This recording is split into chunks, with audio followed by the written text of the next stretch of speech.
Hello दोस्तों, welcome to my YouTube channel. तो कैसा लगा ज़िद्दिया मोहब्बत का पार्ट 1।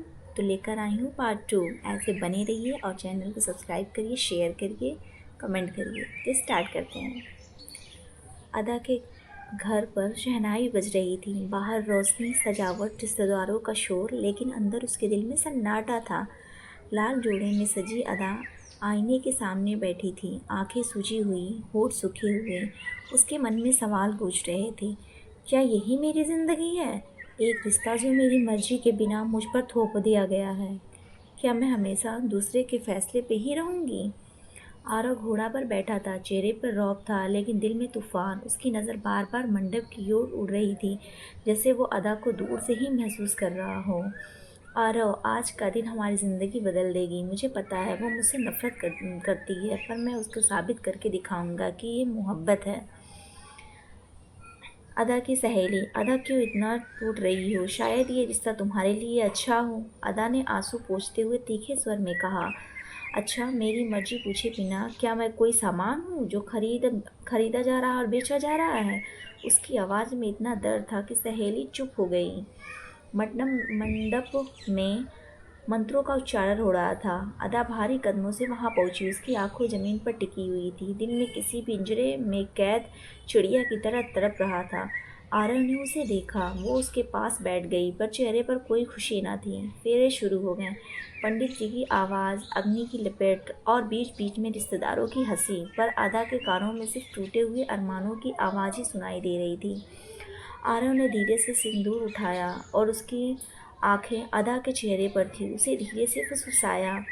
आरव, मैं जानता हूँ कि ये तुम्हारी मर्जी के खिलाफ है, लेकिन यकीन मानो अदा, ये ज़बरदस्ती नहीं, मेरी मोहब्बत की शुरुआत है। अदा ने कोई जवाब ना दिया, बस आँख में बंद कर ली और आंसू गालों पर लटक रहे थे। आरव ने कांपते हाथों से उसकी मांग में सिंदूर भर दिया। तालियों और शोर के बीच अदा की जिंदगी का सबसे बड़ा बंधन पूरा हो गया था। अदा के पिता लिपट कर रो रहे थे। अदा, अब्बू, आपने क्यों ऐसा किया मेरे साथ? आप मेरी ज़िंदगी छीन लिए हैं। पिता ने उसे गले से लगाकर कहा, मुझे माफ़ कर दो बेटी, मजबूरी ने मुझे बेबस कर दिया था। विदाई की गाड़ी चली। आरव उसके पास बैठा था, लेकिन उसके बीच खामोशी की दीवारें थीं। बाहर लोग खुशियां मना रहे थे, पर अंदर दो दिल में अलग अलग तूफान उठ रहे थे। क्या अदा इस जबरदस्ती विवाह को कभी स्वीकार कर पाएगी, या ऐसे ही रिश्ते नफरत और कैद खाना बना रहेगा? तो चलिए स्टार्ट करते हैं। विवाह के 2 दिन बीत चुके थे। बाहर से कुछ परफेक्ट दिख रहा था। नई बहू, सजावट, मेहमान की भीड़, लेकिन अंदर अदा का दिल वीरान था।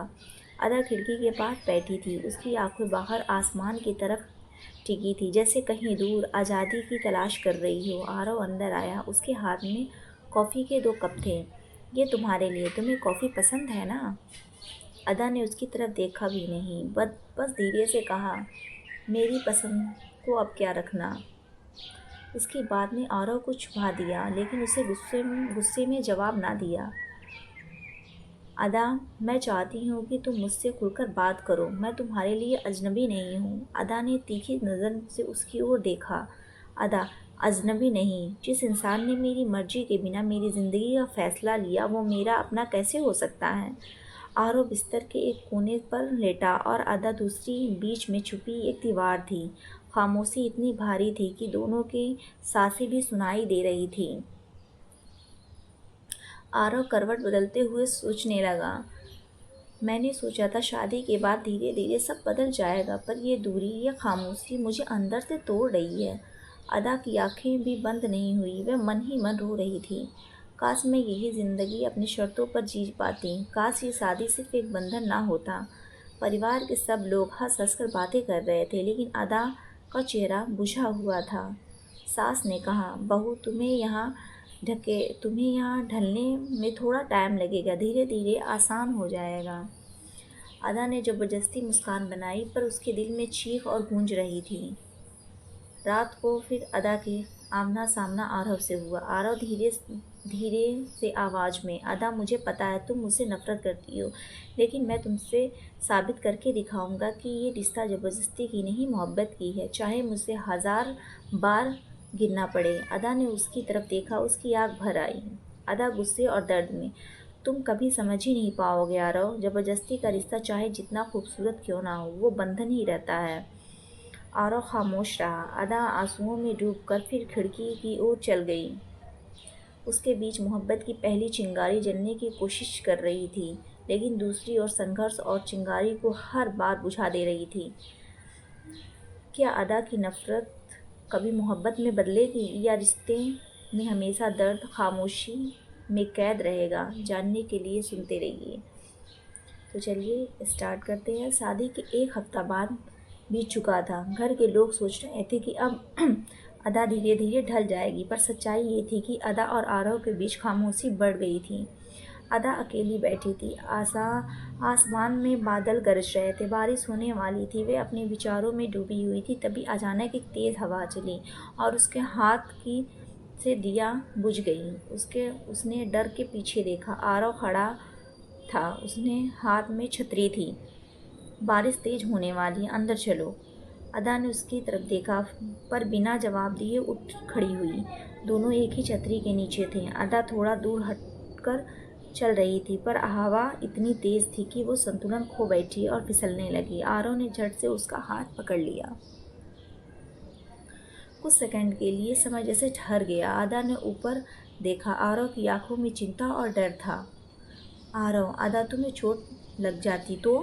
अदा ने अपना हाथ छुटाया और कहा, क्यों, तुम्हें क्या फ़र्क पड़ता है? आरव ने उसकी आंखों में देखते हुए जवाब दिया, क्योंकि चाहे तुम मानो या ना मानो, तुम्हारे दर्द मुझे तकलीफ़ देती है। अदा बिस्तर पर बैठी थी। वह बार बार उसी पल को याद कर रही थी। आरव की पकड़, उसकी आंखों का डर और उसकी बात। उसके दिल में पहली बार एक सवाल उठा, क्या सच में वो मुझसे प्यार करता है? क्या उसकी जिद मोहब्बत बन सकती है? अदा ने झिझक कर खुद से कहा, नहीं, ये सब झूठ है। मैं उसके जाल में नहीं फंस सकती। पर उसके दिल में पहली बार दरार पड़ चुकी थी। अदा चुपचाप नाश्ता कर रही थी। आरव उसके सामने बैठा था। आज पहली बार उसकी नज़र बार बार चोरी छिपे आरव की तरफ उठ रही थी। आरव ने हल्की मुस्कान के साथ उसकी ओर पानी का गिलास बढ़ाया। अदा ने अनजाने में गिलास ले लिया और उसकी आंखें एक पल को आरव की आंखें से टकरा गई। वो नज़रें जल्दी से झुका ली और पहली बार कोई अजीब सा एहसास जग चुका था। नफ़रत और मजबूरी के बीच अब कहीं गहराई में एक छोटा सा एहसास जन्म ले चुका था।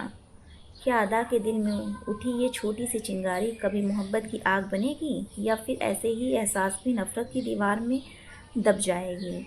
जानने के लिए सुनते रहिए ज़िद या मोहब्बत।